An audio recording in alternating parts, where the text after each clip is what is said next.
Olá, pessoal. Sou Diana de Aziz Ribeiro, professora de língua portuguesa de vocês. Tenho 1,63 m de altura, cabelo preto na altura do ombro. Muito feliz por esse momento de aprendizado, gente. Aprender é muito bom. Muito, muito, muito bom. Então, conto com vocês. Tá certo? Agora estamos aqui para mais uma jornada da língua portuguesa, começando com linguagem. A linguagem é um método puramente humano e não instintivo de se comunicarem ideias, emoções e desejos por meio de símbolos voluntariamente produzidos. Bom, por meio da linguagem eu expresso o que eu sinto, o que eu penso, as minhas emoções, os meus anseios, as minhas aspirações, certo? Isso de forma voluntária e também de forma involuntária, inconsciente. Também nós fazemos isso por conta das leituras nas entrelinhas. A linguagem é importante na construção da nossa identidade como seres humanos únicos, que pensamos e interagimos para atingir nossos propósitos. A linguagem não serve só para nos comunicarmos. Ela também identifica a nossa origem, a que tipo de grupo social pertencemos. Por isso que é possível complementar que a linguagem identifica o gênero, a nossa profissão a partir do nosso arcabouço técnico, né, da linguagem. Um médico tem uma linguagem técnica, o mecânico tem uma outra, o professor outra. O nível de escolaridade, porque quanto maior o nível, indica o maior nível de leitura e apropriação de conhecimento. Então, através da linguagem também identificamos esse nível. A nossa origem, se somos da zona rural, da zona urbana, se temos uma relação de parentesco com estrangeiros, né? Somos descendentes de estrangeiros e isso interfere na nossa linguagem. Se somos de uma parte, se temos uma relação com grupos sociais específicos e aí a nossa escolha vocabular denuncia. O nosso poder aquisitivo, ou seja, nossas condições financeiras, porque a condição financeira ela também proporciona a questão educacional, ampliação de conhecimento e acesso a outros lugares. E isso contribui para a formação da nossa linguagem e para a identificação desse aspecto. A nossa idade, principalmente no quesito vocabulário. A nossa classe social, classe média, alta e baixa, também tem essa diferença aí, né, em termos de linguagem. E a linguagem identifica todos esses campos. Então, cabe a pergunta: o uso da linguagem é como um guarda-roupa? Por quê? Vejamos, você vai à praia de terno e gravata? Sim, se for para uma situação específica de uma gravação, de uma exposição, de fotografia, mas não com o intuito de banhar-se no mar, de tomar um sol, né? Até porque o ambiente proporciona um corpo um pouco mais desnudo. Você não vai a um júri vestindo um short e um top, não é verdade? Porque o ambiente requer uma outra vestimenta. Você não vai para uma entrevista de emprego com, com uma roupa de praia, por exemplo. Então, a linguagem é a mesma coisa. Eu utilizo conforme o ambiente que eu frequento. Se eu estou no meu grupo de amigos, eu tenho uma certa liberdade. Se eu estou apresentando um trabalho para uma entrevista de emprego, eu tenho que ter preocupação com a linguagem. É por isso que a adequação e a aceitação, elas estão interligadas. Por quê? A adequação da sua linguagem ao contexto e à situação e a aceitação das instituições. Que tipo de instituição eu frequento e que tipo de linguagem ela permite? E torna aceitável a comunicação da sociedade, né, em todos os ambientes sociais, das famílias, das escolas e dos indivíduos. Então, essa aceitação e essa adequação, ela compõem um par. Elas, né, compõem um par. E aí tem uma observação aqui para vocês. tanto a adequação ao contexto e à situação, quanto a aceitação estão interligadas às normas da linguagem e da interação social. Primeira coisa, relação de hierarquia, pertencimento àquele lugar, o respeito ao espaço, o respeito às pessoas com as quais eu me comunico, com as quais eu interajo, a minha intenção naquele espaço. Então, tudo isso conta com essa relação entre adequação e aceitação. Você mesmo, você aí, você não fala com o seu colega do futebol da mesma forma que fala com o professor. Fala. Quer dizer, tem gente que fala, né? Fala. Esquece esse exemplo. Sabe aquilo que faz um carioca falar diferente de um paulista? Um skatista não entender nada numa conversa com um gótico suave? E a sua avó achar que você está andando em más companhias por falar desse jeito estranho que você fala? Hoje nós vamos falar disso. Os usos sociais da língua.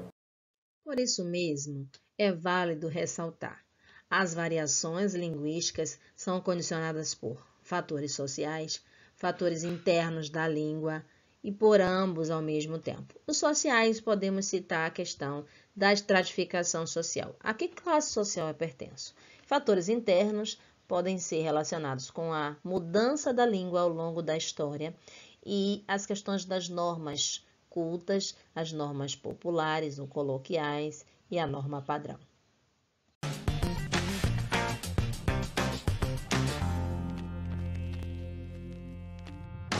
Quer um suquinho de espinafre, meu filho? Tá de gastação comigo? Quer? Mas bah, que prenda bonita que tá ali. Ai, massa, velho. Adorei essa balada de ontem. Qual é, brother? Viste? Pois então, vejamos. As variedades linguísticas, elas sofrem influências de determinados fatores. Fatores que influenciam.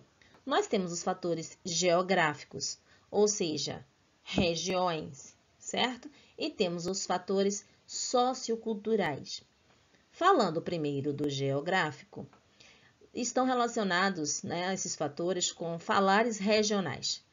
Por exemplo, o nordestino, o sulista, o paulista, aí você tem o carioca, eles têm falares específicos conforme as suas regiões. E geralmente nós conseguimos reconhecer e identificar por algumas marcações que são rotineiras no uso, e aí você consegue identificar.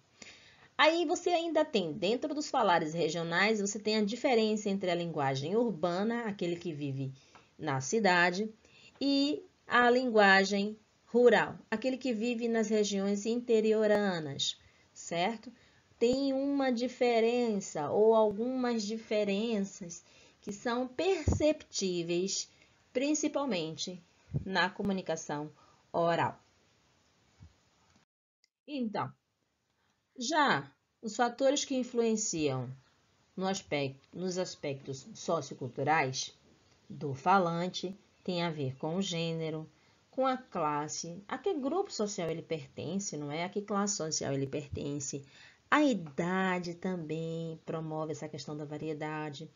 A escolaridade, ou seja, o grau de escolaridade que eu fiz parte ou que eu faço parte, também determina essa variedade.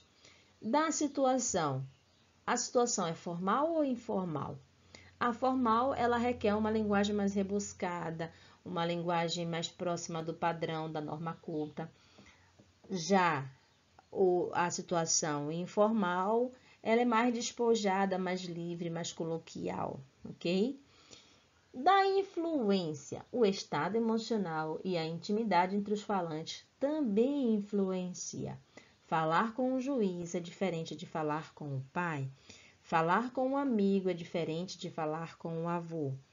Uma relação, uma fala promovida de alegria é diferente de uma fala promovida pela tristeza. E aí por diante, certo? Então, as variedades linguísticas, elas sofrem essas influências. A questão regional, urbana, rural, que está dentro do aspecto geográfico, Geográfico. E socioculturais, que tem a ver com o falante, a situação e a influência. O senhor está no trânsito, por exemplo, eu falo assim para o senhor: Rapaz, mas eu tô arreliada. O que o senhor diz pra mim? Eu não sei o que significa a palavra arreliada. A senhora pega um trânsito na Presidente Vargas, 2 horas de trânsito. A senhora fica assim, arreliada ou fica arreliada? Arreliada. Arreliada. Muito bem, muito bem. Mas Quase o que eu senhor entendeu falo. quando eu falei arreliada? O que o senhor entende? Eu entendi aperreado, não? Aperreada, arreliada, zangada, né? Ninguém merece um trânsito. Ninguém merece um verdade. trânsito.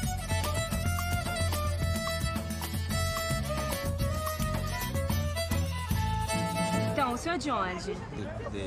Sou de Portugal. De Portugal. Olha, eu nasci aqui, eu cresci em Paris, eu moro na Grécia. Meu Deus, mas que confusão Estamos linguística. internacionais! Sua esposa chega assim pro senhor no final do dia e fala assim, amor, me dá um ósculo. Eu quero te dar um ósculo. Você No aceita ou não rosto. aceita? Vai com outro que eu tô cansado. Vai com outro que eu tô cansada, então você vai mandar ela dar um beijo em outro, é isso mesmo? O senhor leva bandeco na bolsa? Gosta de bandeco? Bandeco. O que é A bandeco? senhora tem um bandeco aí na bolsa? Leva bandeco todo dia? Porque não tem bandeco bom que é esquina não, né? O Mandeco. Não é muito legal, isso é do É Maranhão. legal, mas você tem que me explicar o que é. Mandeco é como se fosse uma quentinha. Bandeca quentinha. Quentinha. Ah, não sabia. Por exemplo, se eu digo que na minha vida tá dando tudo errado, eu fui despejada, eu tô tendo que morar com meu irmão Deico, tô tendo que ajudar ele agora, né, a fazer um detox linguístico no vlog dele. E assim, deu um tangolomango total. O que o senhor diz pra mim? Deu errado? Deu errado. Pois bem, gente, variedades linguísticas sofrem influências de fatores geográficos e socioculturais. Nós temos a linguagem formal, que é diferente da informal, a linguagem adequada ao gênero, certo? O homem fala diferente da mulher. A linguagem relacionada à idade, por exemplo, a avó fala diferente do adolescente, não é isso? O grau de escolaridade também interfere nessa mudança, nessa variedade, e a classe social a qual a pessoa pertence também. A intimidade entre os falantes é um outro fator aqui bastante significativo. E o estado emocional, certo? Aí partimos para os falares regionais. Cada região do Brasil tem sua especificidade na linguagem, que é como uma identidade. Além disso, nós temos as regiões divididas em zonas, ou área urbana e rural, que também tem a sua linguagem urbana e a linguagem rural com suas especificidades, certo? A sua especificidade torna a marca da diferença entre a linguagem urbana e a linguagem rural. Por fim, nós temos o fato de aceitar e adequar a linguagem conforme o contexto, a situação e a interação. Por isso, a adequação e a aceitação estão interligadas às normas da linguagem e da interação social. Nosso desafio. Para mim, pode ser uma porção de aipim. Eu aceito uma de mandioca, por favor. Vou querer de macaxeira, que eu adoro. Macaxeira, mandioca e aipim são nomes diferentes para a mesma planta. Esse toco aí? Ploct. Bem, o que queremos de vocês? Analise a tirinha e responda. A. Que tipo de variação é apresentada na tirinha? E B. Pesquise alimentos com nomes diferentes pelo Brasil. Registre no seu caderno o resultado dessa pesquisa. Bye! Beijo e até a próxima aula!